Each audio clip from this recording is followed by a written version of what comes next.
Volcano সোডাটা সেটা দিলাম। আচ্ছা ওই প্রথম যেটা ওই ব্লুবেরি ওইটাই দেন তো ভাই, কত করে? এটা 40 টাকা। 40 টাকা, আচ্ছা দেন একটা। ওই যে লাফায়া পানি টানি উঠবো ওই জিনিসটাই তো? ও আচ্ছা আচ্ছা, ভলক্যানো সোডা, বাহ। তো আজকে এই যে আমাদের এই কদমতলিতে ব্লুবেরির এই ভলক্যানি সোডা নাকি ভাই? ভলক্যানি সোডা খাইতেছে, এটা খালি দেখছি, ওই কখনো খাওয়া হয় নাই। তো এই যে ভলক্যানো সোডাটা সেটা দিলাম।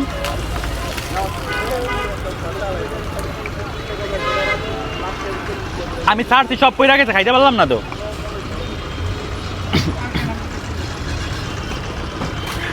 ঠিক আছে কিনা আমি জানি না, এইভাবে খায় কিনা।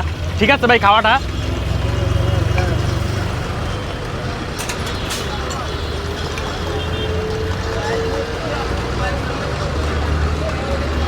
কালারটা দেখতে জোস হয় আর খাবারটাও মজা, ভালোই লাগলো, খারাপ না। তো যাই হোক, আজকের ভিডিও এই পর্যন্ত। ভিডিওটা ভালো লাগলে লাইক কমেন্ট শেয়ার করবেন আর অবশ্যই ফলো করবেন। ভালো থাকবেন সবাই, আল্লাহ হাফেজ।